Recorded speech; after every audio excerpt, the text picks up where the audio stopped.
విశ్వసుందరిగా modelling రంగంలో రాణించి ఆ తర్వాత హీరోయిన్గా వెండితెర అరంగేట్రం చేసి ఇండియాలోనే మోస్ట్ వాంటెడ్ పాన్ ఇండియన్ హీరోయిన్గా పేరు తెచ్చుకున్న నటి ఐశ్వర్యరాయ్. మణిరత్నం దర్శకత్వంలో తెరకెక్కిన ఇద్దరు అనే చిత్రం ద్వారా ఐశ్వర్యరాయ్ మొదటిసారి కెమెరాని ఎదుర్కొంది. ఈ చిత్రం కమర్షియల్గా పెద్ద బ్లాక్ బస్టర్ హిట్ అవటంతో ఆమెకు అవకాశాలు క్యూలు కట్టాయి. కానీ ఆమె మన సౌత్ ఇండియన్ సినిమాల కంటే ఎక్కువగా నార్త్ ఇండియన్ సినిమాల మీదనే దృష్టి పెట్టింది. ఫలితంగా అక్కడే ఆమె సూపర్ స్టార్గా మారిపోయింది. మధ్యలో జీన్స్, ప్రియురాలు పిలిచింది, రోబో, పొన్నియిన్ సెల్వన్ వంటి దక్షిణాది సినిమాలు చేసింది. కానీ ఎక్కువ దృష్టి మాత్రం హిందీపైనే పెట్టింది. అభిషేక్ బచ్చన్ని పెళ్లాడిన తర్వాత సినిమాలకు కొంతకాలం వరకు బ్రేక్ ఇచ్చిన ఐశ్వర్యరాయ్ ఇప్పుడు మళ్లీ రీఎంట్రీ ఇచ్చింది.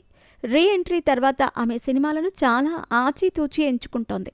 ఇదంతా పక్కన పెడితే ఐశ్వర్యరాయ్ ఒక్కో సినిమాకు 12 నుండి 20 కోట్ల రూపాయలకు పైగా రెమ్యునరేషన్ అందుకుంటుందని సమాచారం. అలాంటి ఐశ్వర్యరాయ్ తన బాడీగార్డ్ శివరాజ్కి ఇచ్చే నెల జీతం ఎంతో తెలిస్తే నోరెళ్లబెడతారు. సంవత్సరానికి అతని నెల జీతం 84 లక్షలు, అంటే నెలకు 7 లక్షల రూపాయల రెమ్యునరేషన్ అన్నమాట. ఈ రేంజ్లో పేరు మోసిన ఎంఎన్సీ కంపెనీలో పనిచేసే టాప్ ఉద్యోగులు కూడా తీసుకోరు. సంవత్సరానికి 84 లక్షలంటే స్వయంగా అతనే ఒక కంపెనీ పెట్టుకోవచ్చు. శివరాజ్ని బచ్చన్ ఫ్యామిలీ కేవలం ఒక బాడీగార్డ్గా మాత్రమే కాదు, తమ ఇంటి కుటుంబ సభ్యుడిగా కూడా భావిస్తుంది.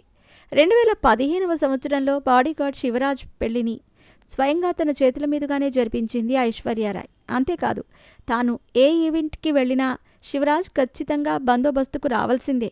ఐశ్వర్యరాయ్ లాంటి అందమైన బొమ్మకు సెక్యూరిటీ గార్డ్ అంటే చాలా ఒత్తిడి ఉంటుంది. మరి ఆమె జనాల్లోకి వచ్చినప్పుడు ఆమె మీదకు అభిమానులు పడిపోయే ప్రమాదం ఉంటుంది. అభిమానులను కంట్రోల్ చేయటం చాలా కష్టమైన చర్య. అలాంటి చర్యను శివరాజ్ అవలీలగా చేస్తున్నాడు కాబట్టే ఆయనకు ఆ రేంజ్ జీతం ఇస్తున్నారు. ఏది ఏమైనా ఐశ్వర్యరాయ్ బాడీగార్డ్ జీతం అంశం ఇప్పుడు సోషల్ మీడియాలో హాట్ టాపిక్గా మారింది.